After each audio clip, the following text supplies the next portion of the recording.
ವಿಚಾರವನ್ನು ಅನುಸರಿಸಿಕೊಂಡು ಈ ಪರ್ಯಂತರ ಅವಲೋಕನ ಮಾಡ್ತಾ ಬಂದ.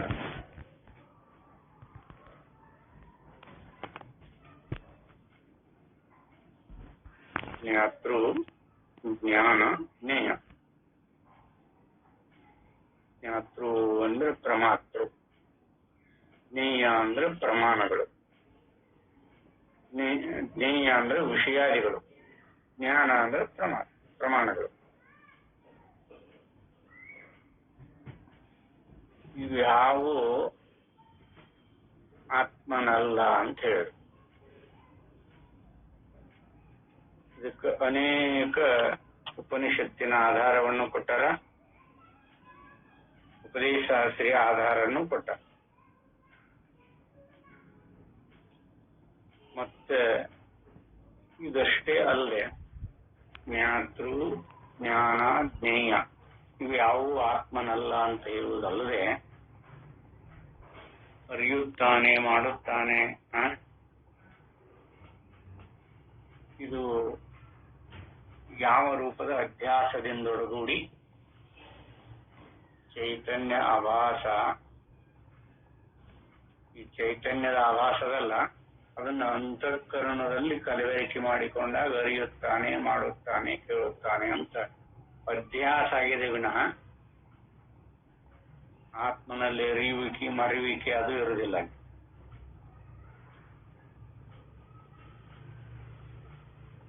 ಪರಮಾರ್ಥದ ಸ್ವರೂಪ ಹೀಗದ.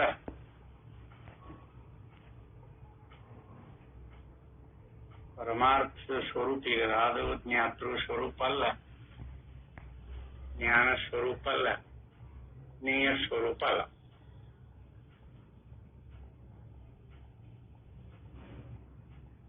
ಈ ಜ್ಞಾತೃ, ಜ್ಞಾನ, ಜ್ಞೇಯ ಅಥವಾ ಪ್ರಮಾತೃ, ಪ್ರಮಾಣ, ಪ್ರಮೇಯ ಇಲ್ಲ ಅಂದ್ರೆ ನಾನು.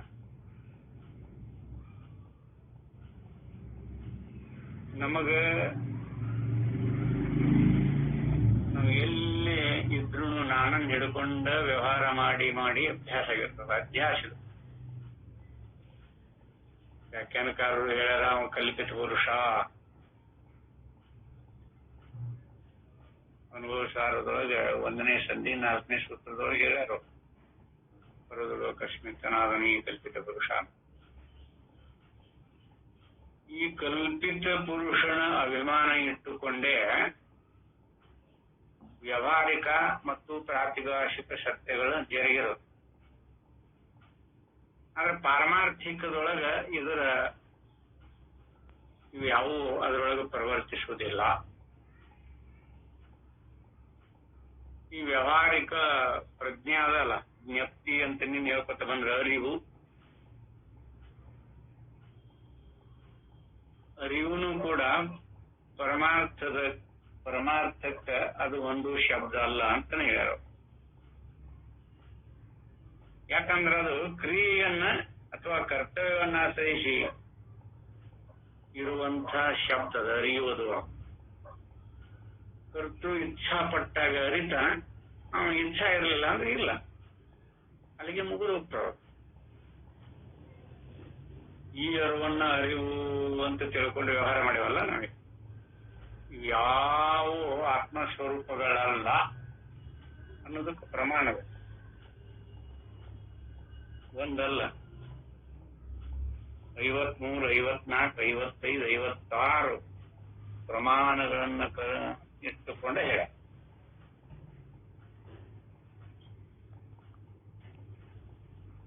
ಇಲ್ಲಿ ಜ್ಞಾತೃ, ಜ್ಞಾನ, ಜ್ಞೇಯ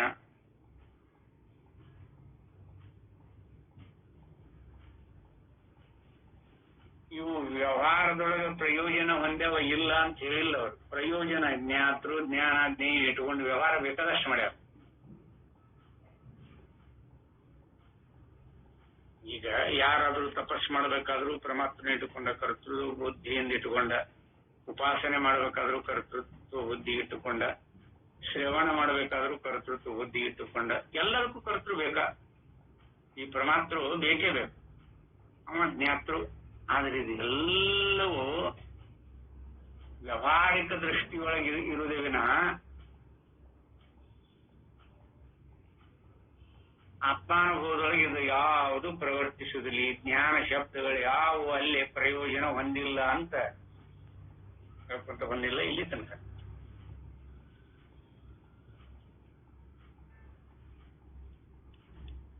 ಮತ್ತ ಅವನ್ ತಿಳಿದ ಹೆಂಗ ಇವು ಯಾವ ಜ್ಞಾನ ಶಬ್ದಗಳು ಅಲ್ಲಿ ಪ್ರವರ್ತಿಸುವುದಿಲ್ಲ ಒಪ್ಪ ತಿಳಿದ ಹೆಂಗ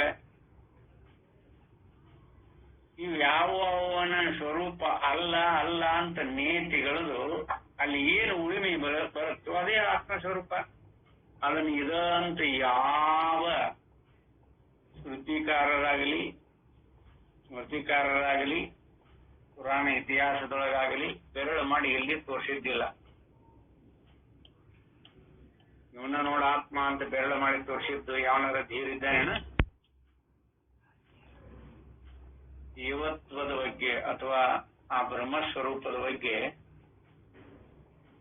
ಇಲ್ಲದ ಕಲ್ಪನೆಗಳನ್ನು ಮಾಡಿ ಶಾಸ್ತ್ರವೆಲ್ಲವೂ ಅಧ್ಯಾರೋಪ ಮಾಡಿಕೊಂಡ ಬೋಧ ಸೌಕರ್ಯಕ್ಕೆ ಅಧ್ಯಾರೋಪ ಮಾಡಿಕೊಂಡ ಬೋಧೆ ಮಾಡ್ತಾರೆ. ಇದರ ತಿಳಿದನ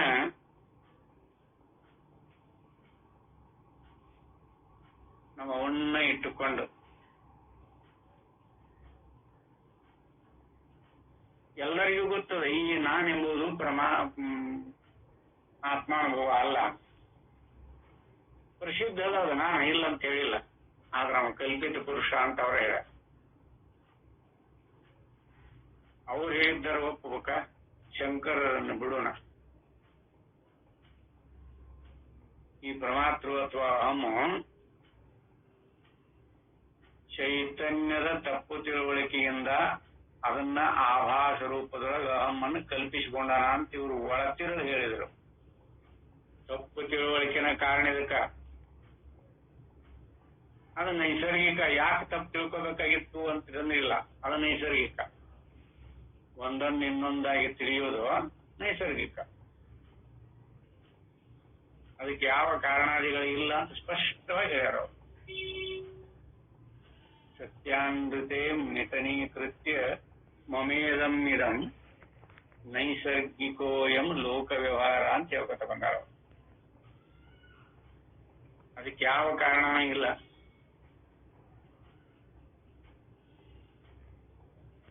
ಆ ಚೈತನ್ಯ ಆಭಾಸದೊಳಗನೆ ಇದೆಲ್ಲ ಜ್ಞಾತೃತ್ವ ಆಗಲಿ ಜ್ಞಾನತ್ವ ಆಗಲಿ ಜ್ಞೇಯತ್ವ ಆಗಲಿ ಅಥವಾ ಪ್ರಮಾತೃ ಪ್ರಮಾಣ ಪ್ರಮೇಯಾದಿಗಳ ರಾಶಿ ಮುಕ್ಕುಪ್ಯಗಳ ವ್ಯವಹಾರ ಎಲ್ಲವೂ ಚೈತನ್ಯ ಆಭಾಸದಿಂದೊಡಗೂಡಿ ಇದು ಅಹಂಕಾರನ ಆತ್ಮ ಅಂತ ತಿಳ್ಕೊಂಡು ಇದು ಅಹಂಕಾರ ಆತ್ಮ ಅಂತ ತಿಳ್ಕೊಂಡು ಅರಿಯುತ್ತೇನೆ ಅಂತ ವ್ಯವಹಾರದೊಳಗೆ ಬಯಸಿಕೊಂಡು ದುಂಟಲ್ಲ. ಅದರ ಒಳಗೀಗದ ಚೈತನ್ಯಾಭಾಸವನ್ನು ಅಹಂಕಾರದಲ್ಲಿ ನೋಡ. ಅಹಂಕಾರ ಯಥಾರ್ಥವಾಗಿ ಜಡ ಅದು ಯಾವುದನ್ನು ಬೆಳಗುವುದೂ ಇಲ್ಲ, ಯಾವುದನ್ನು ಅರಿಯುವುದೂ ಇಲ್ಲ. ಯಾವಾಗ ಚೈತನ್ಯಾಭಾಸದೊಳಗೆ ಕಲಬೆರಕೆ ಆಗುತ್ತೋ ಅವಾಗ ಅರಿಯುತ್ತಾನೆ ಅಂತ ಬರ್ತದೆ.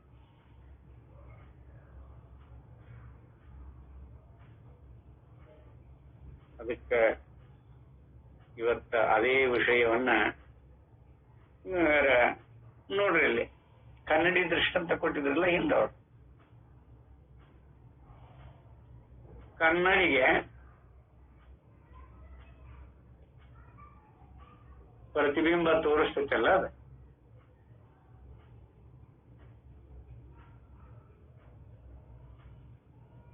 ಕನ್ನಡಿ ಪ್ರತಿಬಿಂಬವನ್ನು ಅನುಸರಿಸುವುದಿಲ್ಲ, ಪ್ರತಿಬಿಂಬ ಕನ್ನಡಿಯನ್ನು ಅನುಸರಿಸ್ತದೆ.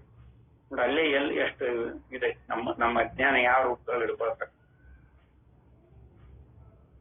ಆ ಯೋಗ್ಯತೆ ಇದೆಯಲ್ರಿ ಆ ಕನ್ನಡಿಗೆ. ನಮ್ಮ ಮುಖ ಇಲ್ಲದ ಇದ್ರೂ ಅದರ ಪ್ರತಿಬಿಂಬ ಅದರ ಆಭಾಸವನ್ನು ತೋರಿಸುವ ಯೋಗ್ಯತೆ ಐತನ? ಇಲ್ಲ. ನಮ್ಮ ಪ್ರತಿಬಿಂಬ ನಮ್ಮ ಬಿಂಬ ರೂಪವಾಗಿರುವಂತಹ ಮುಖವನ್ನು ಅನುಸರಿಸ್ತೈತೆ ವಿನ ಕನ್ನಡಿಯನ್ನು ಅನುಸರಿಸುವುದಿಲ್ಲ. ಎಷ್ಟು ತಪ್ಪು ತಿಳುವಳಿಕೆ. ಅದು ಬರೀ ಉಪಾಧಿ ಅಂತ ಹೇಳ್ತಾರೆ ಅವರು, ಬರೀ ಉಪಾಧಿ. ಇಷ್ಟು ಸುಲಭಿದ್ದ ಶಬ್ದಗಳ ಪರಮಾರ್ಥ ಅನುಭವದೊಳಗೆ ನಿಲ್ಲುವುದಿಲ್ಲ ಅಂದ್ರ ಯಾವ ರೂಪದೊಳಗಿರ್ಬೇಕು ನೋಡಿ. ಈ ಆಭಾಸ ಇಷ್ಟೊಂದು ಗೊಂದಲ ರೂಪದೊಳಗಿರ್ತದೆ. ಅಂತೂ ಇಲ್ಲೇ ನಿನ್ನಿನ ವಿಷಯ ಏನಂದರೆ ಜ್ಞಾತೃ ಜ್ಞಾನ ಜ್ಞೇಯತ್ವವು ನಮ್ಮ ಆತ್ಮನಲ್ಲಿಲ್ಲ, ಇವ್ಯಾವೂ ಇಲ್ಲ. ಜ್ಞಾತೃ ಇಲ್ಲ, ಜ್ಞಾನಿಲ್ಲ, ಜ್ಞೇಯ ಇಲ್ಲ. ಏನು ಹಂಗಂದ್ರೆ ಪರಮಾತೃ ರೂಪವಾಗಿರುವಂತ ನಾನಿಲ್ಲ, ಅಂತಃಕರಣಾದಿಗಳಿಲ್ಲ, ಇಂದ್ರಿಯಗಳಿಲ್ಲ, ವಿಷಯ ರೂಪದಿಂದ ತೋರುವ ಈ ಜಗತ್ತಿಲ್ಲ. ಎಲ್ಲೇ ಆತ್ಮಾನುಭವ, ಆತ್ಮಸ್ವರೂಪದೊಳಗೆ.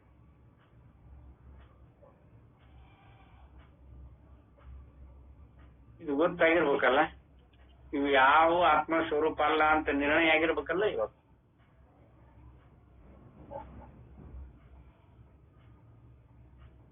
ಇವು ಆತ್ಮನ ಸ್ವರೂಪ ಆಗಿತ್ತು ಅಂದ್ರ ಇವು ಅವನನ್ನು ಬಿಟ್ಟು ಇರ್ತಿರ್ಲಿಲ್ಲ.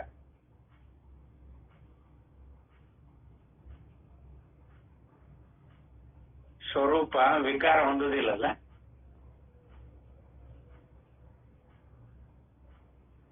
ಇವಕ್ಕ ಗಮನಾಗಮನಗಳದಾವ. ಎತ್ತರ ಇನ್ನೊಂದವಸ್ಥೆ, ಒಂದವಸ್ಥೆ ಹೋತಂದ್ರ ಮತ್ತೊಂದು ಅವಸ್ಥೆ ಬರ್ತದೆ, ಆ ಅವಸ್ಥೆ ಹೋತಂದ್ರೆ ಮತ್ತೊಂದು ಅವಸ್ಥೆ ಬರ್ತದೆ.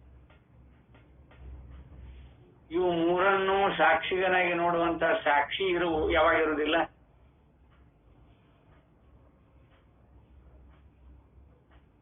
ಅವನ್ನ ಇವ ನೋಡಾಕತ್ಯಾನ ಅನ್ನೋದು ಇದ ಆಭಾಸ ಚೈತನ್ಯದ ರೂಪದಿಂದೊಡಗೂಡಿರುವ ಅಹಂಕಾರದ ಕಲ್ಪನೆಯ ರೀತಿಯ ಅಹಂ ಪ್ರತ್ಯಯಗಳಿಗೆ ಗೋಚರವ ಅಂತಲ್ಲಿ ಹೇಳ್ಕೊಂಬಂದಾರ ನೋಡ್ರಿ. ಅಹಂ ಪ್ರತ್ಯಯ ಗಮ್ಯ, ಅಹಂ ಪ್ರತ್ಯಯ ಗೋಚರ. ಇದು ಕಲ್ಪಿಸಿಕೊಂಡಿರೋದು. ಆತ್ಮ ಯಾವ ಪ್ರತ್ಯಯಗಳಿಗೂ ಗೋಚರ ಅಲ್ಲ. ಇದು ಸಿದ್ಧದ, ಎಲ್ಲರಿಗೂ ಸಿದ್ಧದ. ಪ್ರತ್ಯಯ ವಿಷಯಾದಿಗಳ ಅಪೇಕ್ಷೆಯಿಂದ ಆಗಿರೋದು. ಅದರ ಜ್ಞಾನ ಚೈತನ್ಯ ಆಭಾಸದಿಂದೊಡಗೂಡಿರುವ ಅಂತಃಕರಣಾದಿಗಳಲ್ಲಿ ಅಥವಾ ಅಹಮ್ಮಿನಲ್ಲಿ, ಅಹಂಕಾರದಲ್ಲಿ ಆಗಿರುವಂಥದ್ದು. ಯಾವುದು ಪರಮಾರ್ಥ ಅಲ್ಲ. ಇಷ್ಟು ಸುಲಭವಾಗಿದೆ ಇದು. ನಾನಾಗ್ಲಿ ಮಿಕ್ಕದ್ದಾಗ್ಲಿ ಇದು ಯಾವುದು ಪರಮಾರ್ಥ ಅಲ್ಲ. ಪರಮಾರ್ಥ ಅಂದ್ರೆ ಹೇಗಿರ್ತದದು? ಸೂರ್ಯೋಪಾದಿಯಂತೆ ನೋಡಲ್ಲಿ ಹೇಳ್ತಾರ, ಪ್ರಮಾಣ ಹೇಳ್ತಾರ. ಅದಕ್ಕೆ ಯಥಾರ್ಥವಾಗಿ ಇಲ್ಲಿ ಆತ್ಮನೊಳಗೆ ಯಾವ ಇಲ್ಲ, ನಾನು ಇಲ್ಲ, ಮಿಕ್ಕದ್ದು ಇಲ್ಲ. ಇದು ಬರೀ ಅವಿದ್ಯಾ ದೃಷ್ಟಿಯಿಂದ. ಅದಕ್ಕೆ ಇನ್ನೊಂದು ಹೆಸರು ಕೊಟ್ಟಾರ, ಮುಂದೆ ಹೇಳ್ತಾರ. ಇವತ್ತಿನ ವಿಷಯದೊಳಗೆ ಬರ್ತದೆ. ಯಥಾರ್ಥವಾಗಿ ನಾನು ಇರ್ತಾನ್ರಿ, ಈ ಪ್ರಮಾಣಗಳು ಇರ್ತಾವ, ಅದ್ರ ಜೊತೆಗೆ ಆತ್ಮನು ಇರ್ತಾನ ಅಂತ ಅನೇಕ ಜನ ಆ ರೀತಿ ಓದ್ ಮಾಡ್ತಾರೆ. ಏನು ಮಾಡ್ಲಿಕ್ಕೆ ಆಗೋದಿಲ್ಲ. ಯಾವ್ದು ಸತ್ಯ, ಯಾವ್ದು ಯಥಾರ್ಥ, ಯಾವ್ದು ಯಥಾರ್ಥ ಅಂತ ಸಾಧಕರನ್ನು ನೋಡ್ಕೋಬೇಕಾದನ್ನ ಅನುಭವಾನುಸಾರಿಯಾಗಿ.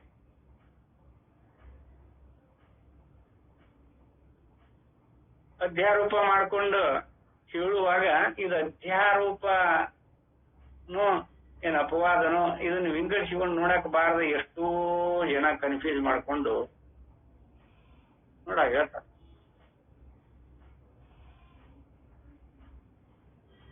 ಈ ಪ್ರಪಂಚ, ಪರಮಾತೃ, ಪ್ರಮಾಣ, ಪ್ರಮೇಯ ಇವು ಯಾವ ಇಲ್ಲದೆ ಇದ್ರೆ ಸಾಕ್ಷಿ ಇದ್ದೇ ಇರ್ತಾನೆ, ತಾನಾಗಿರ್ತಾನೆ. ಅದಕ್ಕೆ ಅವರು ದೃಷ್ಟಾಂತ ಯಾವ್ದು ಕೊಟ್ಟಾರ? ಸುಪ್ತಾವಸ್ಥೆ. ಅಲ್ಲಿ ಯಾವ ಕಾಮಾದಿಗಳು ಇಲ್ಲ, ಏಕೀಭೂತನಾಗಿ ಇದ್ಕೊಂಡಾನ. ಅಲ್ಲಿ ಯಾವ ವ್ಯವಹಾರನೇ ಇಲ್ಲ, ಕೊಡುವುದಿಲ್ಲ, ತಗೊಳ್ಳೋದಿಲ್ಲ.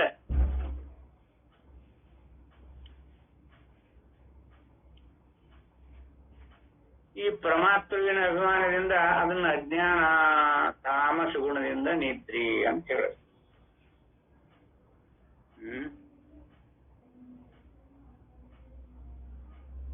ಕಲ್ಪನಾ ಮಾಡ್ಕೊಂಡಾರ ಏನ್ ಅಡ್ಡಿಲ್ಲ. ಆದ್ರೆ ಯಥಾರ್ಥ ಯಾವುದು ಅಂತ ಮೋಕ್ಷೇಚ್ಛೆ ಇದ್ದವರು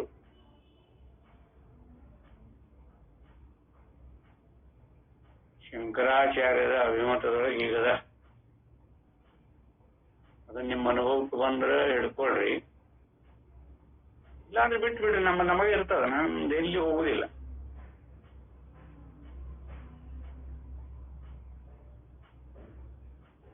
ಯಾರಿಗಿ ಇದ್ರೊಳಗೆ ಒತ್ತಾಯ ಇರೋದಿಲ್ಲ. ಇದ್ರೊಳಗೆ ಒತ್ತಾಯ ಇರೋದಿಲ್ಲ.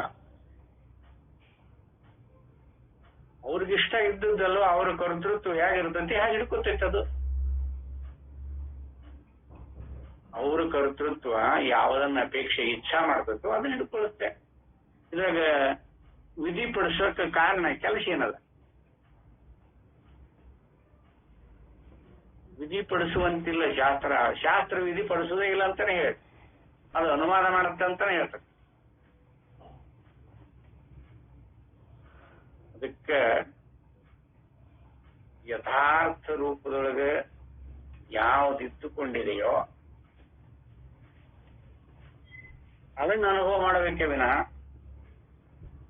ಸುಮ್ಮನೆ ಏನಾರ ಕಟ್ಟು ಬಿದ್ದು ಅದು ಅವರವರಿಗೆ ಬಿಟ್ಟು ವಿಷಯ. ಇಲ್ಲಿ ಜ್ಞಾನ ಶಬ್ದಗಳ ಗತಿ ಇವತ್ತಿನ ವಿಷಯ ನೋಡ್ರಿ. ಮತ್ತಲ್ರಿ ಜ್ಞಾನ ಶಬ್ದಗಳು ಯಾವ ಜ್ಞಾತೃ ಜ್ಞಾನ ಶಬ್ದ, ಆ ಜ್ಞಾನ ಜ್ಞೇಯ ಇವೆಲ್ಲ ಜ್ಞಾನ ಶಬ್ದಗಳು. ಅರಿವು ಇದು ಜ್ಞಾನ ಶಬ್ದ. ಇವು ಯಾವ ಆತ್ಮನಲ್ಲಿ ವರ್ತಿಸುವುದಿಲ್ಲ, ಆತ್ಮ ನೀವು ಯಾವ ಅಲ್ಲ ಅಂತ ನಿಖರವಾಗಿ ಹೇಳಿ. ಮತ್ತದು ಅನುಭವ ಹಾಗಾಗಿತ್ತು ಅಥವಾ ಅವರು ಸುಳ್ಳು ಹೇಳ್ಯಾರಂತೀರೋ? ಶಂಕರಾಚಾರ್ಯರು ಅದನ್ನ ಸುಮ್ಮನೆ ಹೇಳ್ಯಾರಿ ಅಂತಂತೀರೇನು? ನಮ್ಮ ಅನುಭವದಾಗಿದ್ದು ನೋಡ್ಕೊಡ್ರಿ, ಇಲ್ಲ ಅಂದ್ರೆ ಹೋಗ್ಬೇಡ್ರಿ.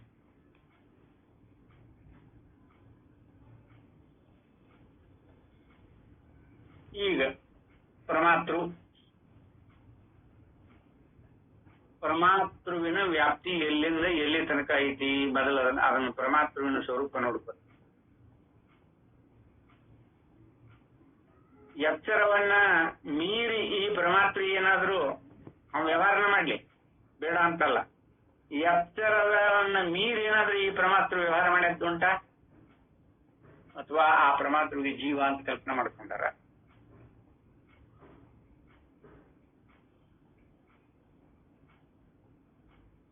ಯಾರಿಗಾದ್ರೂ ಈ ಜೀವ ಆಗಲಿ ಅಥವಾ ಈ ಪರಮಾತ್ಮ ಆಗಲಿ ಎಚ್ಚರದ ಅವಸ್ಥೆಯನ್ನು ಬಿಟ್ಟು, ಯಾಕಂದ್ರೆ ಎತ್ತರ ನಿತ್ಯಲ್ಲದು, ಒಮ್ಮೆ ಇದ್ದು ಇನ್ನೊಮ್ಮೆ ಇಲ್ದಂಗ ಆಕತಿ ಅನ್ನೋದು ನಿಮ್ಮ ಅನುಭವ. ಇನ್ನು ಸದಾಕಾಲ ಎತ್ತರದೊಳಗನೆ ಇರ್ತೀರಾ. ಆ ಎತ್ತರದೊಳಗನೆ ಇದ್ರೆ ಅಡ್ಡಿ ಇಲ್ಲ, ಅವ್ರು ಸದಾಕಾಲ ಎತ್ತರ. ಸಾಕ್ಷ್ಯಾನುಭವದೊಳಗಿದ್ದವ್ ನಿದ್ರಿನ ಮಾಡೋದಿಲ್ಲ. ನಿದ್ರಿನೂ ಅನುಭವ ಮಾಡ್ತಿರ್ತಾನ, ಕನಸನ್ನು ಅನುಭವ ಮಾಡ್ತಿರ್ತಾನ, ಎತ್ತರವನ್ನು ಅನುಭವ ಮಾಡ್ತಿರ್ತಾನ. ಯಾರು? ಸಾಕ್ಷ್ಯಾನುಭವ ಆತ್ಮಾನುಭವದೊಳಗೆ ನಿಂತವ. ಅವ ನಿದ್ರಿ ಅವರಿಗೆ ಇದು ಎತ್ತರ, ಇದು ಸ್ವಪ್ನ, ಇದು ನಿದ್ರಿ ಅಂತ ಇಲ್ಲ. ಹಂಗಾರೆ ಈ ಎತ್ತರದ ಪರಮಾತ್ಮರು ಎಚ್ಚರದ ಜೊತೆಗಿದ್ದು ಎಚ್ಚರದ ಅಂತಃಕರಣಾದಿಗಳನ್ನ ಬಳಸಿಕೊಂಡು, ಅದು ಹೇಗೆ ಅವ ಈ ಪರಮಾತ್ಮ ಯಾರು ಅಂತ ನಿಖರವಾಗಿ ಹೇಳ್ಬಿಟ್ಟಾರ. ಚೈತನ್ಯ ಆಭಾಸ ಅಹಂಕಾರದೊಡನೆ ಕಲಬೆರಕೆ ಮಾಡಿಕೊಂಡದ್ದ ಈ ಪರಮಾತ್ಮ ಅಂತ. ಅದನ್ನ ಪರಗಳು ಅಕಸ್ಮಾತ್. ಪರ ಅಂದ್ರೆ ಏನು? ಅದ್ರೊಳಗೆ ಅಕಸ್ಮಾತ್ ಅಂದ್ರೆ ಅಕಸ್ಮಾತಿಗೆ ಏನ್ ಶಬ್ದ ಅರ್ಥ? ಯಾವ್ದಾರ ಕಾರಣ ಹೇಳ್ತಿರಲ್ಲಿ? ಅಕಸ್ಮಾತ್ ನೋಡೋರು ನಿಜಗುಂಡ ಎಷ್ಟು ತಾತ್ಪರ್ಯವಾಗಿರುವಂತ ಶಬ್ದವನ್ನು ಬಳಸ್ಯಾರ. ಪರದಳು ಆಕಸ್ಮಿಕ. ಈ ಆಕಸ್ಮಿಕ ಕಾರಣ ಹೇಳ್ಬೇಕು ನೋಡೋಣ. ವಿನಾಕಾರಣ ಏನಿಲ್ಲ, ನೈಸರ್ಗಿಕ ಅದು. ಅದನ್ನು ತಪ್ಪು ತಿಳ್ಕೊಂಡು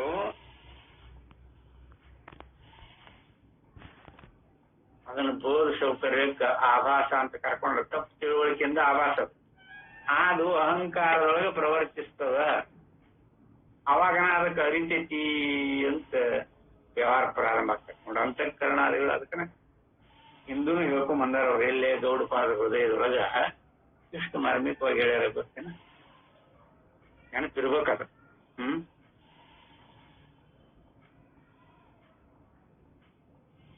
ಅಲ್ಲಿ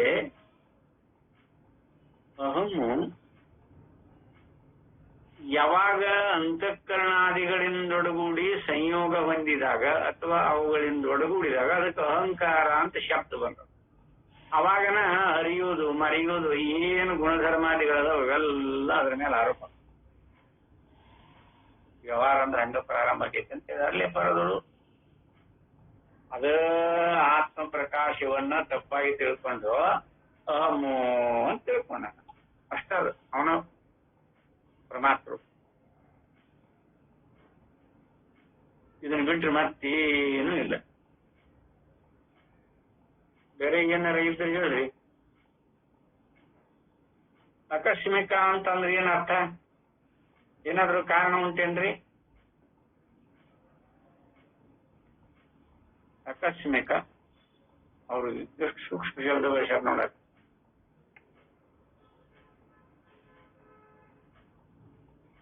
ಇಲ್ಲಿ ಅವಿದ್ಯಾ, ಅಧ್ಯಾಸ, ದುರಧ್ಯಾಸ ಅಂತ ಬಳಸೋದು ಬಹಳ ಭಾಷಿಕಾರರು. ಅವಿದ್ಯೆನೂ ಕಡಿಮೆ, ಅಧ್ಯಾಸ ಅಥವಾ ಆಸ್ಪದ. ಅದರ ಆಸ್ಪದದೊಳಗೆ ಇವ್ರು ತೋರಿಕೊಂಡವ ಅಂತ ಹೇಳ್ತಾರೆ. ಕಾರಣ ಇಲ್ಲ, ಯಾರು ಕಾರಣ ಹೇಳ್ಬಿಟ್ಟಿದ್ರೆ ಏನಾಗ್ತಿತ್ತು ಹೇಳ್ರಿ? ಕಾರಣ ಹೇಳಿದ್ರೆ ಆತ್ಮ ಸ್ವರೂಪ ಅನಿತ್ಯ ಆಗ್ತಿತ್ತು. ಯಾಕಂದ್ರೆ ಅವ ಕಾರ್ಯ ಕಾರಣಕ್ಕೆ ಕಟ್ಟ ಬಿದ್ದಾನ ಅಂದ್ರೆ ಅದು ಅನಿತ್ಯ. ಮತ್ತೊಂದು ರೂಪ ತಾಳುತ್ತೆ, ವಿಕಾರ ಒಪ್ಪಬೇಕಾಗತ್ತೆ. ಕಾರಣದಿಂದ ಕಾರ್ಯ ಅಂತ ನಾವು ಒಪ್ಪಿಕೊಂಡ್ರೆ ಕಾರ್ಯ ಅನಿತ್ಯ. ನೋಡೋಣ, ಕಾರ್ಯಲ್ಲೂ ಅನಿತ್ಯ. ಅದಕ್ಕೆ ಯಥಾರ್ಥವಾಗಿ ಇರುವ ಆತ್ಮತತ್ವವನ್ನ ಇರುವಂಗ ತಿಳಿಯುವುದು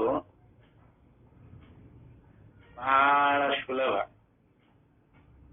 ಅದನ್ನ ಮತ್ತೊಂದು ರೀತಿಯೊಳಗೆ ಬೋಧ ಮಾಡಿ ಅದನ್ನ ಹಿಂಗಂತ ಪರಿವರ್ತನೆ ಮಾಡಿಕೊಂಡು ತಿಳಿಯುವುದು ತುಂಬಾ ಕಷ್ಟ.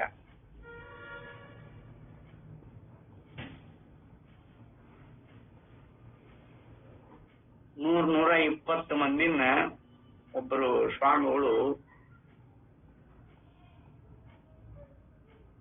120 ಮಂದಿನ ಸ್ವಾಮಿಗಳು ಯಾತ್ರಾ ಕರ್ಕೊಂಡು ಹೋಗಿರ್ತಾರೆ. ಕಾಶಿ, ಅಯೋಧ್ಯ ಹೋಗಿ ಬರೋಣ ಬರೀಪ ಅಂತ ಭಕ್ತರನ್ನೆಲ್ಲರನ್ನು ಕೂಡಿಸ್ಕೊಂಡು. ಆದ್ರೆ ಅವ್ರ ಒಂದು ಕಂಡೀಷನ್, ಹೆಗಲ ಮೇಲೆ ಕೆಂಪು ವಸ್ತ್ರ, ಮ್ಯಾಲೊಂದು ಕೆಂಪು ಟೋಪಿ. ನಮ್ಮ ವ್ಯಕ್ತಿ ಅಲ್ಲಿದಾನ ಅಂತ ಗೊತ್ತು ಮಾಡಕ್, ಐಡೆಂಟಿಫೈ ಮಾಡಕ್, ನಮ್ಮ ವ್ಯಕ್ತಿ ಅಲ್ಲಿದಾನ ಅಂತ.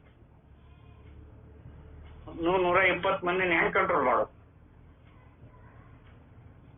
ಲಾಂಛನಗಳನ್ನು ಹೇಳ್ತಾರಲ್ಲ,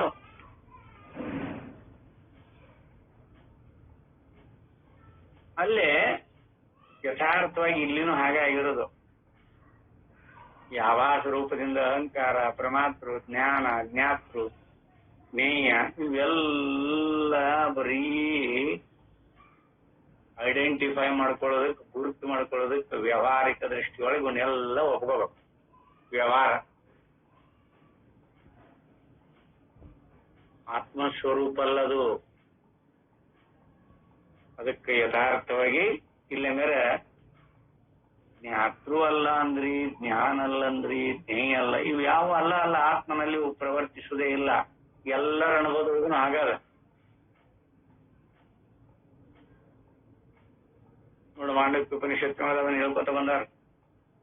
ನ ಬಹಿರ್ಪ್ರಜ್ಞಾನ ಅಂತಃಪ್ರಜ್ಞಾನ ಉಭಯತಾ ಪ್ರಜ್ಞಾ. ನ ಪ್ರಜ್ಞಾನಗನ ನೋಡು, ನ ಪ್ರಜ್ಞಾ ನ ಅಪ್ರಜ್ಞಾ. ಅವ ಅಜ್ಞಾನಿನೂ ಅಲ್ಲ ಜ್ಞಾನಿನೂ ಅಲ್ಲ. ಎಷ್ಟು ಮಾರ್ಮಿಕವಾಗಿ ಆತ್ಮತತ್ವ ಪ್ರಮಾಣ ಅಲ್ಲಿ ಏನದ ಪ್ರಮಾಣ, ಉಪನಿಷತ್ತಿನ ಪ್ರಮಾಣ ಕೊಟ್ಟು ಹೇಳ್ತಾ. ಏಷು ಸರ್ವೇಶ್ವರ, ಏಷು ಸರ್ವಜ್ಞ, ಏಷು ಅಂತರ್ಯಾಮಿ. ಇಷ್ಟು ಪ್ರಮಾಣಗಳನ್ನು ಕೊಟ್ಟರು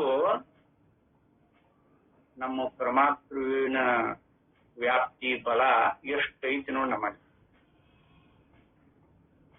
ಪರಮಾತ್ಮನ ಬಿಟ್ಟು ಒಂದು ಚೂರು ಶರೀರ ಇಲ್ಲ ನಾವು. ಅದ್ರಾಗ ನಿತ್ಯ ಎಲ್ಲ ಅವಸ್ಥೆ ಹೋತು ಅಂದ್ರೆ ಈ ಪರಮಾತ್ಮನೂ ಇಲ್ಲ, ಆ ಪರಮಾತ್ಮ ಕಲ್ಪಿಸಿಕೊಂಡು ಪ್ರಪಂಚನೂ ಇಲ್ಲ ಅನ್ನೋದು ಅನುಭವ ಸಿಗ್ತದ. ಅಲ್ಲಿ ಜ್ಞಾತ್ರನೂ ಇಲ್ಲ, ಜ್ಞಾನನೂ ಇಲ್ಲ, ಜ್ಞಾನ ಎಲ್ಲ ವರ್ಷ ಹೋಗ್ಬಿಡ್ತದೆ. ಇದು ಅನುಭವದೊಳಗೆ ಐತಿ ಅಂತೀರ, ಇಲ್ಲ ಅಂತೀರ, ಏನಾರ ಐತಿನ ಮತ್ತೆ ಕೈಗಲ್ರಿ ಪರಮಾತ್ಮ ನಾವು ಶಂಗ ಇರ್ತತಿ, ಅದ ಹೊಳಿ ಸ್ವಪ್ನಕ್ಕೆ ಹೋಗ್ತತಿ ಅಂತ. ಇದ ನಾನ ಅಲ್ಲಿಗೆ ಹೋಗ್ತಾನ ಅಂತ ಐತೇನ? ಯಾರಿಗಾರ ಹಂಗ ಅನುಭವ ಆಗೈತೇನ? ಇವ ಅಲ್ಲಿ ಹೋಗಿದ್ದ ಅಂದ್ರ ಅವ ಅಲ್ಲಿ ಕನಸು ಅಂತ ಹೇಳ್ತಿದ್ದಿಲ್ಲ ನೋಡ. ಇದು ಅಲ್ಲಿ ಹೇಳ್ತಿದ್ದ, ಇದು ಕನಸು, ನನ್ನ ಯಾತ್ರ ಅಲ್ಲಿ ಐತಿ ಅಂತ ಅಲ್ಲಿ ಹೇಳ್ತಿದ್ದ. ಏನಾಗಿತ್ತು ಅವನಿಗೆ? ಕುಳ ಮುಟ್ಟಿತ್ತೇನು? ಏನು ಅಜ್ಞಾನ ಆವರಿಸಿತ್ತು? ಇದು ಎಲ್ಲರ ಅನುಭವದೊಳಗೂ ಅದ. ಒಂದ್ ಅವಸ್ಥೆ ಇದ್ದಾಗ ಇನ್ನೆರಡು ಅವಸ್ಥೆಗಳು ಇಲ್ಲ ಅನ್ನೋದು ಎಲ್ಲರ ಅನುಭವದೊಳಗೂ ಅದ.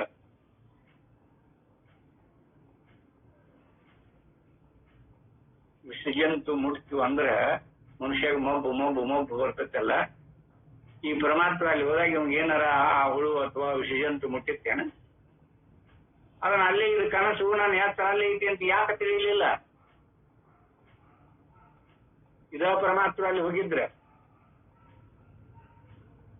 ನಾನೀಗ ಮರುಕುಂಬಿ ಬಿಟ್ಟು ಮರಬೇಕು ಬಂದೇನಲ್ಲ, ಮರುಕುಂಬಿ ಅಲ್ಲದ ನಾ ಮರದಾಗಿದ್ದೀನಿ ಅಂತ ಹೇಳ್ತೀವಲ್ಲ, ಆ ಎರಡನ್ನೂ ಅರಿತೀವಿ ನಾವು. ಮರುಕುಂಬಿಯನ್ನಾಗಲಿ ಮರವನ್ನ ಅರಿತೀವಲ್ಲ. ಹಾಗೆ ಇದು ಕನಸು ಅಲ್ಲಿ ಯಾತ್ರ ಐತಿ ಅಂತ ಯಾಕೆ ಅರಿಲಿಲ್ಲ? ಇದ್ರು ತಾನೇ ಅರಿಲಿಕ್ಕೆ.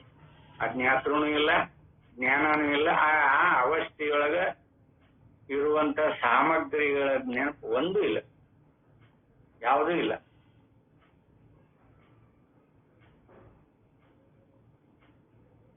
ಇವೆಲ್ಲ ನೋಡೋದಕ್ಕೆ ಅವ್ರು ಬಹಳ ಸುಂದರವಾಗಿ ಸುಲಭ ರೂಪವಾಗಿ ಎಲ್ಲರಿಗೂ ತಿಳಿಯುವಂತೆ, ಎಲ್ಲರ ಬುದ್ಧಿನೂ ತಿಳ್ಕೊಳ್ಳಿ ಅಂತ ಹೇಳಿದ್ರು. ಅವ್ರು ಏನಂತ, ಯಾತ್ರಾ ಸ್ವಪ್ನ ಸುಸುಪ್ತಿಗಳು ಅವಸ್ಥೆನೇ ಅಲ್ಲ. ಲೋಕದೊಳಗೆ ಅವಸ್ಥೆ ಅಂದ್ರೆ ಏನದ ಅರ್ಥ? ಈಗ ಬಾಲ್ಯ ಕೆಟ್ಟು ಯೌವನಕ್ಕೆ ಬರ್ತೇವೆ, ಹಾಲು ಕೆಟ್ಟು ಮೊಸರಾಗತ್ತೆ, ಈಚುಗಾಯಿ ಕೆಟ್ಟು ಪರಿವರ್ತನ ಹೊಂದಿ ಪಾಡಗಾಯಿ ಆಗತ್ತೆ, ಪಾಡಗಾಯಿ ಕೆಟ್ಟು ಹಣ್ಣಾಗತ್ತೆ, ಮಾವಿನ ಹಣ್ಣು. ಹಿಂಗ್ ಪರಿವರ್ತನೆ ಆಗೋದಲ್ಲ. ಆ ಮಾವಿನ ಹಣ್ಣು ಹೊಳ್ಳಿ ಏನಾದ್ರೂ ಈಚುಗಾಯಿ ಆಗಕ್ ಬರುತ್ತೆ ಅಂದ್ರೆ ಇದಕ್ಕೆ ಅವಸ್ಥಾ ಅಂತ ಕರೀತಾರೆ. ಶಾಸ್ತ್ರಕಾರ ಅವಸ್ಥೆಗಳು ಅಂತ ಕಲ್ಪನಾ ಮಾಡ್ಕೊಂಡಾರ. ಅದ ತಪ್ಪು. ಮೊದಲ ಅವಸ್ಥೆ ನಾವು ಬಾಲ್ಯ ಕೆಟ್ಟು ಯೌವನಕ್ಕೆ ಬಂದ್ಮೇಲೆ, ಯೌವನ ಕೆಟ್ಟು ಮುಪ್ಪು ಬಂದಾಗ ನನಗೆ ಬಾಲ್ಯ ಬರ್ಲಿ ಅಂತಂದ್ರೆ ಬರುತ್ತೆ ಅನ್ನೋದು ಅವಸ್ಥೆ ದಾಟಿ ಬಂದ್ಬಿಟ್ಟಿರ್ತೇವೆ ನಾವು. ಆ ಅವಸ್ಥೆಯನ್ನು ಅದು ಎಂದೂ ನಮ್ಮ ಅನುಭವಕ್ಕೆ ನಿಲ್ಕುದಿಲ್ಲ. ಹಾಗಿಲ್ಲಿ ನಿದ್ರೆ ಕೆಟ್ಟು ಕನಸಾಗಲಿ, ಕನಸು ಕೆಟ್ಟು ಯಾತ್ರ ಆಗಲಿ, ಅಥವಾ ಯಾತ್ರ ಕೆಟ್ಟ ನಿದ್ರೆ ಬಂದೈತಿ ಅಂತಂದು ಹೊಳ್ಳಿ ಎಂದೂ ಯಾತ್ರ ಆಗಬಾರ್ದಲ್ಲ ನಮಗೆ. ಯಾಕಂದ್ರೆ ಇವು ಅವಸ್ಥೆ ಅಂತ ಕನ್ಸಿಡರ್ ಮಾಡಿದ್ರೆ ಲೋಕದೊಳಗೆ ಏನು ಪ್ರಸಿದ್ಧಿ ಅದ? ಪೂರ್ವ ರೂಪ ಕೆಟ್ಟು ಉತ್ತರ ರೂಪಕ್ಕೆ ಬಂದ್ರೆ ಒಳ್ಳೆದ ಆ ಸ್ಥಿತಿಗೆ ಬರುವುದಿಲ್ಲ. ಅದಕ್ಕೆ ಅವಸ್ಥೆ ಅಂತ ಕರೀತಾರೆ. ಅದಕ್ಕಿವು ಅವಸ್ಥೆಗಳು ಅವಸ್ಥೆಗಳೇ ಅಲ್ಲ, ಪರಮಾರ್ಥದ ಒಂದೊಂದು ಬಗೆಯ ತೋರಿಕೆ ಅಂತ ಹೇಳ್ತಾರೆ. ಶಂಕರರ ಅಭಿಪ್ರಾಯ ಆಗದ, ಉಪನಿಷತ್ಕಾರರು ಹಾಗೆ ಹೇಳ್ತಾರೆ. ಯಾವ್ದ್ರಪ್ಪ ಅಲ್ಲೇ ಅವಸ್ಥೆ ಅವಸ್ಥೆ ಅಂತ ವಿಚಾರ ಮಾಡ್ತೇವಲ್ಲ, ಯಾವ್ದಾದ್ರಾಗ ಅವಸ್ಥೆ? ಇದು ಎತ್ತರದ ಪರಮಾತ್ಮನ ಇಟ್ಟುಕೊಂಡು ಎತ್ತರದ ಅವಸ್ಥೆ ಒಳಗಿರುವಂತ ಸಾಮಗ್ರಿಗಳನ್ನಿಟ್ಟುಕೊಂಡು ವ್ಯವಹಾರ ಮಾಡ್ತಾನ. ಇದು ಎತ್ತರ ಅಂತೆ, ನಿನ್ನ ಎತ್ತರ ಏನ್ ಮಾಡ್ತೀವೋ ನನ್ನ ಎತ್ತರ ನಿನಕ್ಕಿಂತ ಚಲೋ ಐತೆ ಅಂತ ಯಾರು ಕನಸಿನ ಪರಮಾತ್ಮ ಅವನು ಎತ್ತರದಂಗ ಅನುಭವ ಮಾಡ್ತಿರ್ತಾನಲ್ಲ ಅಲ್ಲಿ.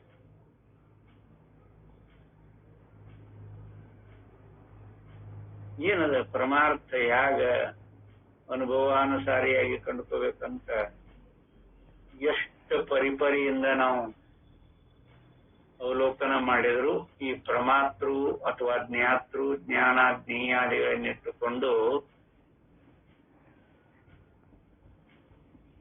ಸಾಕ್ಷಿ ಪರಿಚಯನ ಆಗೋದಿಲ್ಲ. ಇವ್ರ ಬೆನ್ ಹಚ್ಚಿದ ಕಲ್ಪನಾ ಮಾಡಕ್ ಬರ್ಬಹುದ? ಕಲ್ಪನಾ ಮಾಡ್ಕೊಳಕ್ಕೆ ಬರಬಹುದು. ಯಾತ್ರ ಸ್ವಪ್ನ ಸುಸುಪ್ತಿನ ಸಾಕ್ಷಿನ ಬೆಳಗ್ತಾನ ಅವನ ಬೆಳಕಿನಾಗ ಅದಾವ ಇವೆಲ್ಲ ಹಾಗಂತ ತಿಳ್ಕೊ ಅಂತ.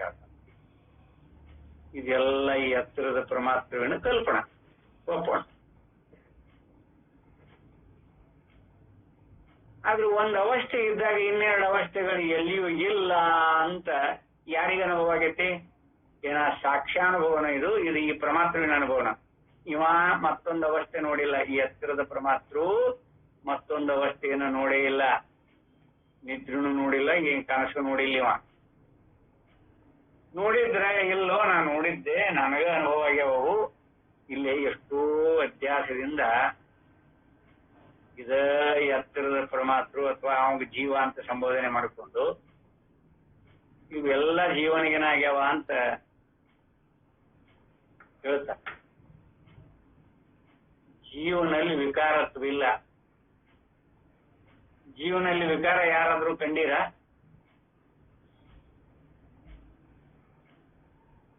ಜೀವ ವಿಕಾರಕ್ಕೆ ಸ್ಪಂದಿಸ್ಯಾನವ, ಅವನಲ್ಲಿ ವಿಕಾರತ್ವ ಐತೆ.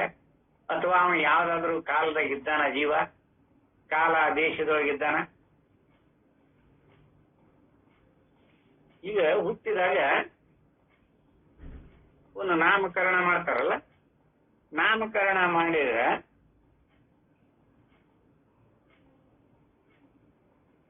ನೋಡು ಯಾವ ರೂಪದಿಂದ ಅಲ್ಲೇ ಶಿಶುವಾಗಿದ್ದಾಗಿದ್ದ ಜೀವನ ಕೌಮಾರ್ಯವಸ್ಥೆಗೆ ಬಾಲ್ಯಾವಸ್ಥೆಗೆ ಅದ ಜೀವ ಇರ್ತಾನ. ಯೌವನಕ್ಕೆ ಬಂದ್ರು ಅದ ಜೀವ ಇರ್ತಾನ. ಈ ಶರೀರ ಪರಿವರ್ತನೆ ಹೊಂದಂಗ ಆ ಜೀವ ಏನಾರ ಪರಿವರ್ತನೆ ಹೊಂದಿದ್ ಯಾರ್ದಾರ ಅನುಭವದೊಳಗೈತಿನ ಅದಕ್ಕೆ ಭಗವದ್ಗೀತೆಯೊಳಗ ಪ್ರಮಾಣನ ಕೊಟ್ಟಾರ. ಇಲ್ಲಂತಲ್ಲ, ನೋಡ್ಕೊಳ್ಳೋದಿಲ್ಲ ನಾವು ಅಷ್ಟ. ಇದು ಅನುಭವನ ಐತಲ್ಲ. ನಮ್ಮ ಜೀವನ ಪರಿವರ್ತನೆ ಹೊಂದಿಲ್ರಿ, ಅವ ಇರುವಂಗ ಇದ್ದಾನ. ಶರೀರ ಮಾತ್ರ ಸದ್ಭಾವ ವಿಕಾರದಿಂದ ಕೂಡಿ ಆ ವಿಕಾರಗಳನ್ನ ಹೊಂತದ ಅಂತ ಅನುಭವ ಆಗೈತಲ್ಲ. ಈ ಶರೀರ ಬಿಟ್ಟು ಹೋದ್ರು ಜೀವ ಏನು ವಿಕಾರ ಆಗಿಲ್ಲ, ಅವ ಇರುವಂಗ ಇದ್ದ. ಅವ ಎಲ್ಲಿ ಹೋಗಿಲ್ಲ ಬಂದಿಲ್ಲ. ಅಂಥ ವ್ಯಾಪಕವಾಗಿರುವಂತ ಜೀವನನ್ನು ಒಂದು ಅವಸ್ಥೆ ಒಳಗ ಕಲ್ಪನಾ ಮಾಡ್ಕೋತೀವಲ್ಲ, ಹೇಗಿರ್ಬೇಕಿದು ವೇದಾಂತ? ಎತ್ತರಕ್ಕೊಂದು ಜೀವ, ಸ್ವಪ್ನಕ್ಕೊಂದು ಜೀವ, ಸುಷುಪ್ತಿಗೊಂದು ಜೀವ.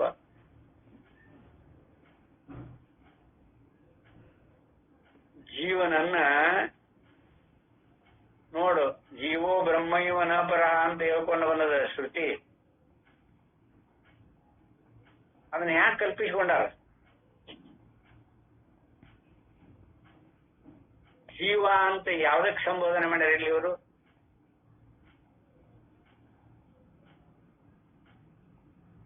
ಚೈತನ್ಯ ಆಭಾಸ ಅಹಂಕಾರದಲ್ಲಿ ಆರೋಪಿಸಿಕೊಂಡಾಗ ಅವ ಜೀವ ಜೀವ ಅಂತ ಇವ್ರು ಕರ್ಕೊಂಡ. ಅವ ಎಂದೂ ಜೀವ ಆಗ್ಲಿಕ್ಕೆ ಸಾಧ್ಯ ಇಲ್ಲ. ಅವ ಜೀವನ ಅಲ್ಲ. ಜೀವ ಅಂದ್ರ ಅವನ ಆತ್ಮ ಅಥವಾ ಬ್ರಹ್ಮಗೆ ಇನ್ನೊಂದು ಹೆಸರು ಜೀವ.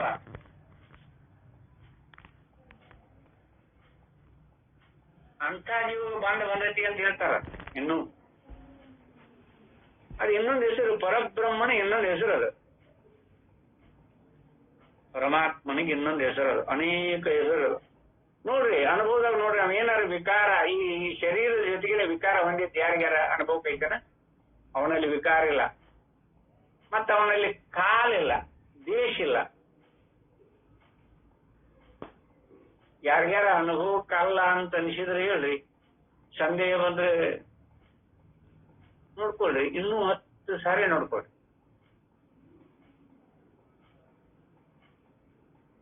ಇಲ್ರಿ ನಮಗ ಜೀವ ಅವಾಗ ಬಹಳ ತೆಳ್ಳಗೆ ಇದ್ದ, ಯೌವನಕ್ಕೆ ಬಂದ್ಮೇಲೆ ಒಂದ್ ಸ್ವಲ್ಪ ದಪ್ಪಾಗ್ಯಾನ, ವಿಕಾರ ಆಗ್ಯಾನ ಅಂತ ಏನಾದ್ರು ಯಾರ್ಯಾರ ತೋರ್ಸ್ಕೊಂಡೇನ? ಬುದ್ಧಿ ವಿಕಾರ ಹೊಂದತ್ತೆ. ಬುದ್ಧಿ ಸಣ್ಣ ಹುಡುಗರು ಇದಕ್ಕಿಂತ ದೊಡ್ಡವರ ಮೇಲೆ ಒಂದ್ ಸ್ವಲ್ಪ ಬುದ್ಧಿ ಮಟ್ಟ, ಬುದ್ಧಿ ವಿಕಾರ ಹೊಂದತ್ತೆ. ಅದು ಆಭಾಸ ಚೈತನ್ಯದಿಂದ ಒಳಗೂಡೆ ನಾವು ಇದೆಲ್ಲ ವ್ಯವಹಾರ.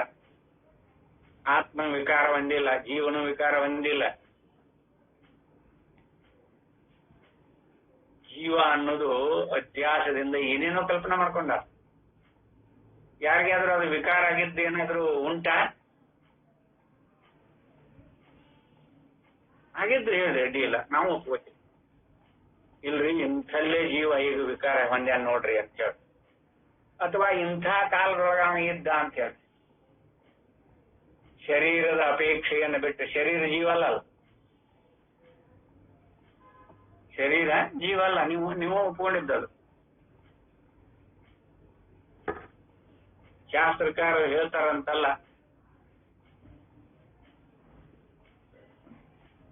ಶರೀರದ ವೇದನೆಗಳಿಂದ ಒಡಗೂಡಿದಾಗ ಅದು ಹೋದ್ರೆ ಸಾಕು, ನಾನು ಜೀವ ಉಳಿದ್ರೆ ಸಾಕು, ತೆಗೆದು ಹಾಕರಂತ. ನಾವು ಜೀವ ಶರೀರ ಅಲ್ಲ ಅಂತ ಸಿದ್ಧ ಆಗಿದಲ್ಲ.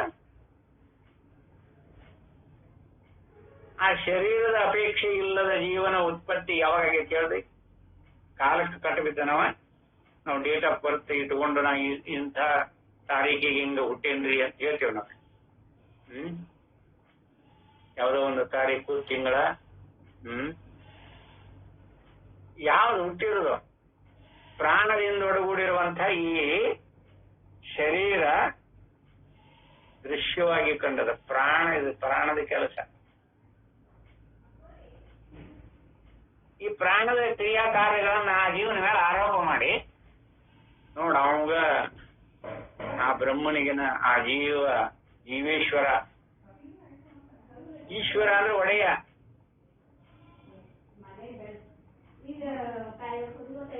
ಅವನ ಜೀವೇಶ್ವರ, ಸರ್ವೇಶ್ವರ, ಅಂತರ್ಯಾಮಿ, ಏನೆಲ್ಲ ಶಬ್ದಗಳ ಪ್ರಮಾಣಗಳನ್ನ ಹೇಳ್ತಾನೆ ನೋಡ್ರಿ. ಅಷ್ಟು ಪ್ರಮಾಣಗಳನ್ನ ಹೇಳ್ತಾನೆ ಶಾಸ್ತ್ರ. ಅನುಭವಾನುಸಾರಿಯಾಗಿ ನೋಡಿದ್ರೆ ಯಥಾರ್ಥ ಯಾಗಿದೆ ಶಿಕ್ಷೆ ಇದ್ದವರು ಅನ್ಯತ್ರರಿಗೆ ಹೇಳುವ ಅವಶ್ಯಕತೆ ಇಲ್ಲ.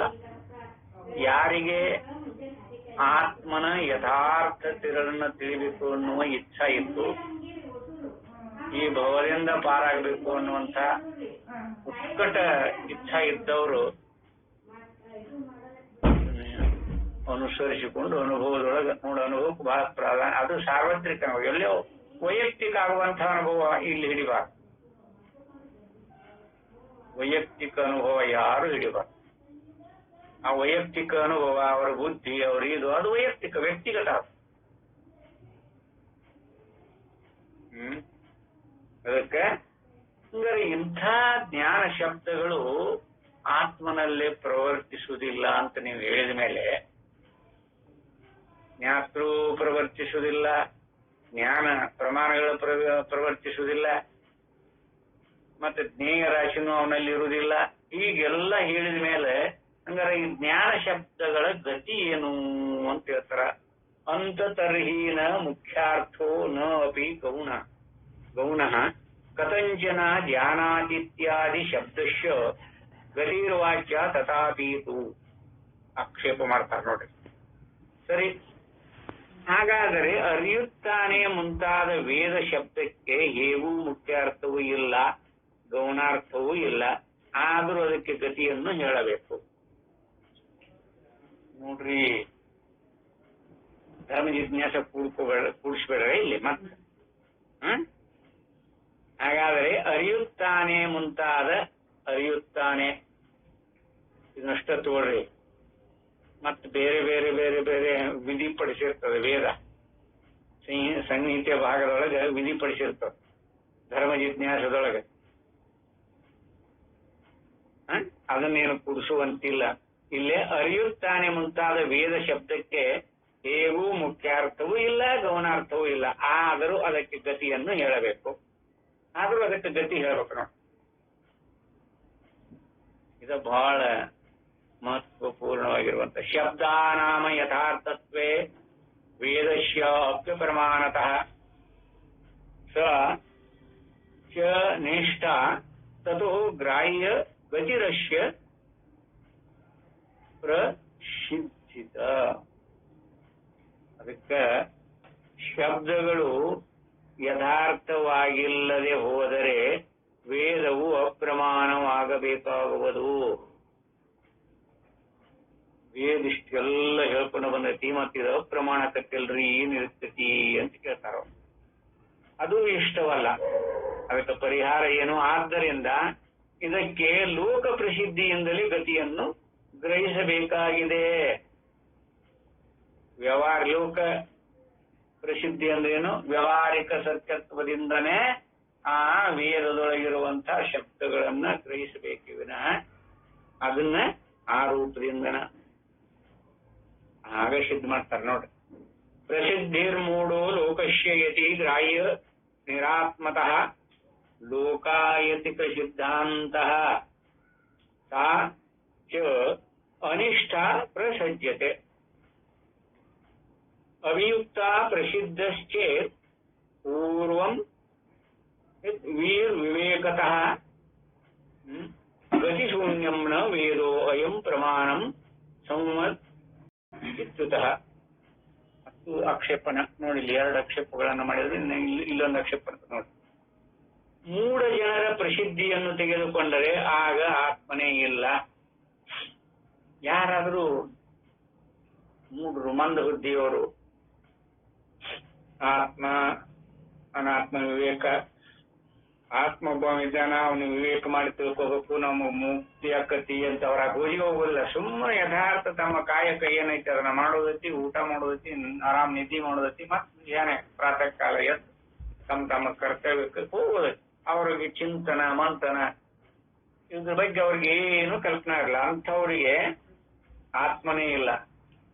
ಅದನ್ನ ಲೋಕಾಯತಿಕ ಸಿದ್ಧಾಂತವು ಒಂದೊದಗುತ್ತದೆ. ಚಾರ್ವಾಕರಿದ್ದಾರಲ್ಲ, ಲೋಕಾಯತಿಕರು ಅಂದ್ರೆ ಚಾರ್ವಾಕರ ಸಿದ್ಧಾಂತ ನಿಮಗೆಲ್ಲ ಗೊತ್ತು. ಅದನ್ನೇನು ನಾವು ವರ್ಣನೆ ಮಾಡಬೇಕಾಗಿದ್ದಿಲ್ಲ.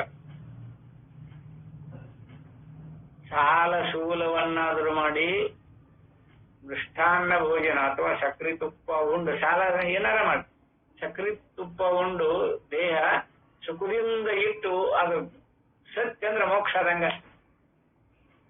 ನೀನು ಪಾಪಣ್ಣರ ಮಾಡು, ಏನಕ್ಕೆ ಏನ ಪ್ರಕಾರ ಏನ ಹೇಳ್ತಾರ ಅವ್ರು, ಆ ಚಂದ ಹೇಳ್ತಾರ. ಏನಾಯ್ತು ಏನ್ ತಗೊಂಡು ಹೋಗ್ತೀನಿ ನೀನು, ಯಾವಾಗ ಮರಣ ನೋಡದ ಮುಕ್ತಿ. ಇಲ್ಲೇ ಆ ಶರೀರಕ್ಕೆ ದುಃಖಗಳನ್ನು ಕೊಡ್ತೀಯಲ್ಲ, ಆ ಶರೀರಕ್ಕೆ ದುಃಖ ಹಿಂಸೆ ಕೊಡ್ತೀಯಲ್ಲ. ಉಪವಾಸ ಮಾಡಿದ್ನೆ, ಋಥನಿಯಮಾದಿಗಳನ್ನೇ ಮಾಡಿದೆ, ಇವೆಲ್ಲ ಶರೀರಕ್ಕೆ ದುಃಖ ಕೊಡೋದು. ಅದ ದುಃಖ, ಅದ ನರಕ. ನೋಡಿ ಎಷ್ಟು ಸಿದ್ಧಾಂತ ಸಲೀಸಾಗಿದೆ. ಮುಂದೆ ಹುಟ್ಟಿದ್ದು ಯಾರಿಗೆ ಪ್ರಮಾಣ ಏನಾರ ಐತೆ? ನೀವು ಹಿಂದ ಹಿಂಗಿದ್ನಿ, ಹಿಂಗಾಗೇನಿ, ಇನ್ನು ಮುಂದೆ ಹಿಂಗಾಗ್ತೀನಿ ಅಂತ ಏನಾರ ಪ್ರಮಾಣ ಐತೇನ? ಈಗೀಗ ಇತ್ತಿತ್ತಲಾಗಿ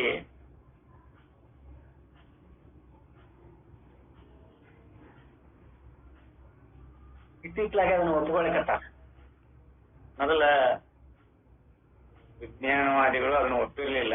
ಈಗ ವಿಜ್ಞಾನಿವಾದಿಗಳು ಕೂಡ ಅದನ್ನು ಒಪ್ಪ ಜನ್ಮಾಂತರ ಅದಾವು ಅಂತ ಈಗ ಇತ್ತಿತ್ಲಾಗಿ ಅಂದ್ರೂ ಒಂದು 50 ವರ್ಷದ ಈ ಕಡೆ.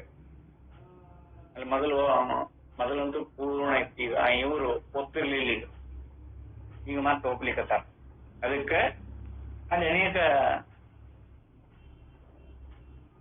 ಆ ನರೇಗಲ ಹತ್ರ ಕೋಡಿಕೊಪ್ಪ ಅಂತಿದೆ, ನಾವು ನೋಡಿ ಬಂದಿವಿ. ಅವಾಗೀಗ 40-50 ವರ್ಷ ಇದ್ದಿರ್ಬೋದು. ಅವಾಗ ನಾವು ನೋಡಿದಾಗ 12-13 ವರ್ಷದಾಗಿದ್ದವ ಆ ಹುಡುಗನ್.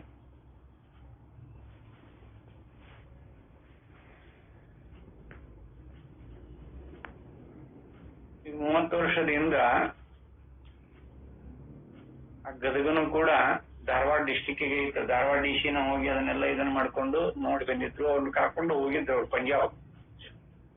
ಪಂಜಾಬ್ದೊಳಗ ಅವ ಕರ್ನಲ್ ಆಗಿ ರಿಟೈರ್ಡ್ ಆಗಿ ಪಂಜಾಬ್ದೊಳಗ ದೊಡ್ಡ ಎಸ್ಟೇಟ್ ಇತ್ತ. ಅವಾಗ ಇಬ್ರು ಹೆಂಡ್ರು ಏನು ಬಾಳ ಚಂದ ಹೇಳ್ತಿದ್ದ ಹುಡುಗ. ಎಲ್ಲಾ ಭಾಷೆನೂ ಮಾತಾಡ್ತಿದ್ ನೋಡ್ರಿ. ಅವನು ಮಿಲಿಟರಿ ಒಳಗೆ ಕರ್ನಲ್ ಆಗಿದ್ದರಿಂದ ಇಲ್ಲೇ ಹುಟ್ಟ 12 ವರ್ಷ ಅವನು ಇಲ್ಲಿ ಕನ್ನಡ ಕಲಿತಿದ್ದ. ಎಂತ ಕಠಿಣ ಲೆಕ್ಕ ಹೇಳಿದ್ರು ಪಟ್ಟ ಉತ್ತರ ಹೇಳ್ತಿದ್ದ. ಎಷ್ಟು ಅದಕ್ಕೆ ಆ ಜನ್ಮಾಂತರ ಅವಾಗ ಒಪ್ಕೊಂತಾರ. ಅಲ್ಲಿ ಹೋಗಿ ವಿಚಾರ ಮಾಡಿಸಿ ಬಂದ್ರು ಅವರು. ಡಿಸಿ ಅವರ ಮುದ್ದಾಮ್ ಡಿಸಿ ಅವರ ಪರ್ಮಿಷನ್ ತಗೊಂಡು ಹೋಗಿ ಅವನ್ನ ಅವ್ರ ತಂದೆ ತಾಯಿ ಒಪ್ಪಿಸ್ಕೊಂಡು ಕರ್ಕೊಂಡು ಹೋಗಿ ನೋಡಿದ್ರೆ ಅಲ್ಲೆಲ್ಲ ಯಥಾವತ್ ನೀವು ಹೇಳ್ದಂಗೆ ಈಕೆ ನಾನು ಸಣ್ಣ ನೆನ್ತ್ರಿ ಅಂತ ಹೇಳ್ತಾರ. ನೀವು 12 ವರ್ಷದವನು 13 ವರ್ಷದವನು ಆಕೆ 57 ವರ್ಷದವ ಒಪ್ಪುತ್ತಾಳ. ಇವನ್ನ ದೊಡ್ಡ ಹೆಂಡತಿ ಸಣ್ಣ ಹೆಂಡತಿ ಅವನ್ನ ಮರ್ಡರ್ ಆಗಿರ್ತ ಉಂಟು. ಆದ್ರೆ ಕೋರ್ಟ್ ಅದನ್ನ ಮಾನ್ಯತೆ ಮಾಡೋದಿಲ್ಲ. ಇಂಥವ್ರ ಕೊಂದರು ಅಂತ ಹೇಳಿದ. ಅದು ಏನಾರ ಬೇರೆ ಬೇರೆ ಇರ್ಲಿ ಅಂತೂ ಜನ್ಮಾಂತರ ಒಪ್ಲಿಕ್ಕತ್ತಾರ. ಜಾತ ಸ್ಮರಣೀಯರು ಅಂತ ಕರೀತಾರ ಅವ್ರಿಗೆ. ಅವ್ 18 ವರ್ಷ ಆಗೋ ತನಕನೂ ಅದು ಸ್ಮೃತಿಗಿತ್ತಂತ. ಈಗಿಲ್ಲ ನೋಡು ಹೇಗಿರ್ತದ. ಅದಕ್ಕೆ ಜಾತ ಸ್ಮರಣೀಯರು ಅಂತ ಕರೀತಾರ ಅವ್ರು. ಅದು ಬೇರೆ. ಅಂಥದ್ದನ್ನ ಇಲ್ಲೇ ಪ್ರಮಾಣವಾಗಿ ಇಟ್ಕೋಬಾರದು. ಶಬ್ದಗಳು ಯಥಾರ್ಥವಾಗಿಲ್ಲದೆ ಹೋದರೆ ವೇದವು ಅಪ್ರಮಾಣವಾಗಬೇಕಾಗುವುದು. ಅದು ಇಷ್ಟವಲ್ಲ.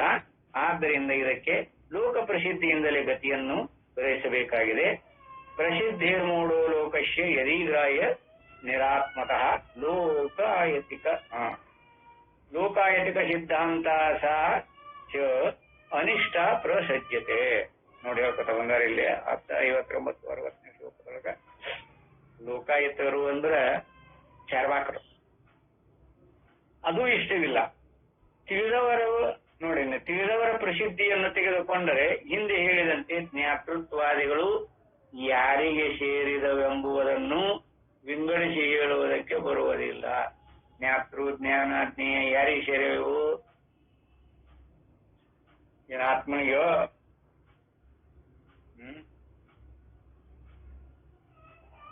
ಪ್ರಮಾತೃ ಅಂದ್ರೆ ನಾನು ಅಂದ್ರ ಜ್ಞಾತೃ.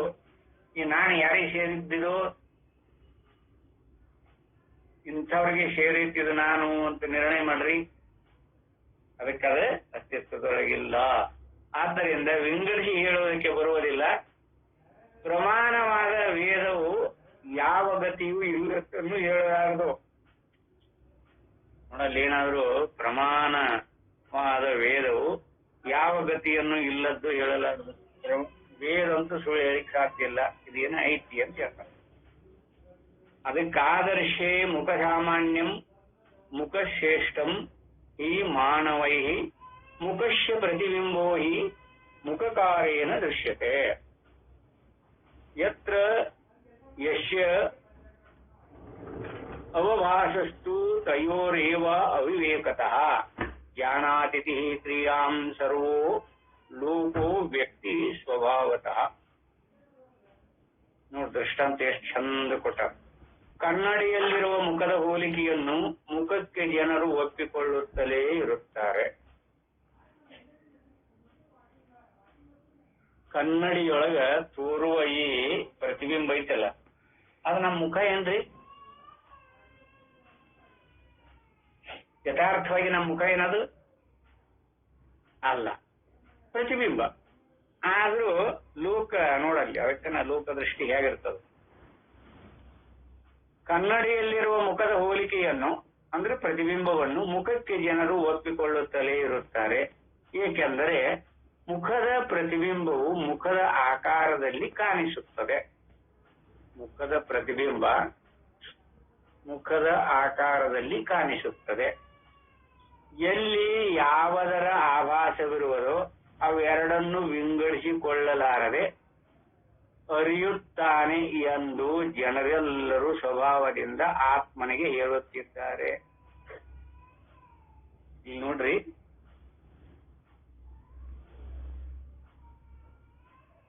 ಕನ್ನಡಿಯಲ್ಲಿರುವ ಮುಖದ ಹೋಲಿಕೆಯನ್ನು ಮುಖಕ್ಕೆ ಜನರು ಒಪ್ಪಿಕೊಳ್ಳುತ್ತಲೇ ಇರುತ್ತಾರೆ. ಇಲ್ಲೇ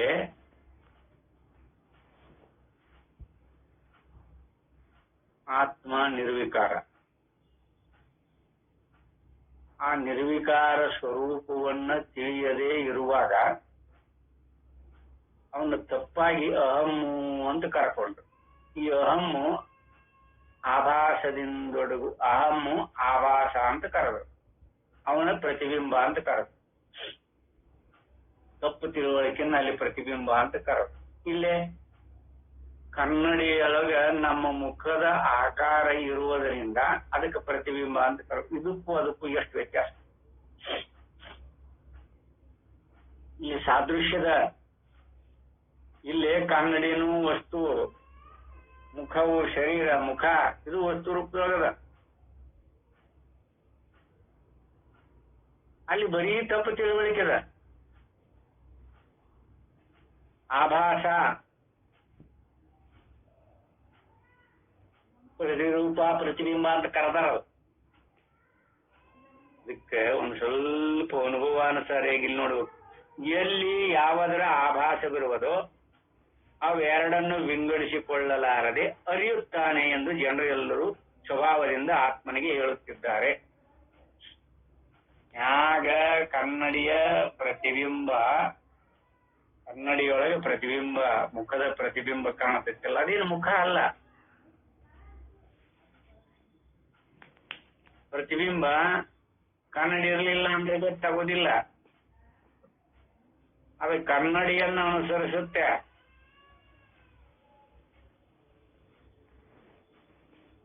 ಕನ್ನಡಿಯನ್ನು ಮುಖ ಅನುಸರಿಸುವುದಿಲ್ಲ. ಅದಕ್ಕೆ ಯಥಾರ್ಥ ಅನುಭವ ರೂಪವನ್ನ ನಾವಲ್ಲಿ ನೋಡ್ಕೋಬೇಕಾಗತ್ತೆ.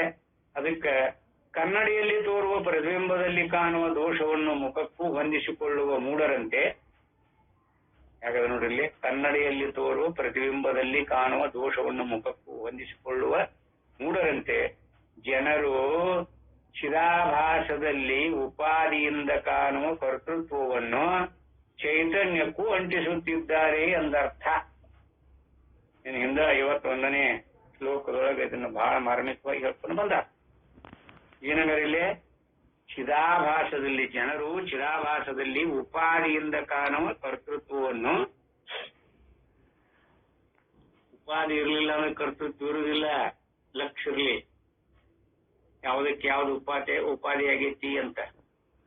ಅದಕ್ಕೆ ಇಲ್ಲಿ ಚೈತನ್ಯಕ್ಕೂ ಅಂಟಿಸುತ್ತಿದ್ದಾರೆ ಎಂದರ್ಥ. ಹಿಂದೆ 51ನೇ ಶ್ಲೋಕದಲ್ಲಿ ಇದನ್ನು ಹೇಳಿದ್ದಾರೆ. ಇನ್ನು 63ನೇ ಶ್ಲೋಕ ಆ ವಿಚಾರವನ್ನ ಮತ್ತೆ ನಾಳಿನ ದಿವಸ ಮತ್ತೆ ವಿವೇಕ ಮಾಡೋಣ ಅಂತ ಹೇಳಿ ಈ 4 ವಾಕ್ ಪುಷ್ಪಾದಿಗಳನ್ನು ಸದ್ಗುರು ಚರಣ ಕರ್ಪಿಸಿ ಈ ಇವತ್ತಿನ ಉಪನ್ಯಾಸಕ್ಕೆ ವಿದಾಯ ಹೇಳುತ್ತೇನೆ. ಹರಿ ಓಂ ತತ್ಸತ್.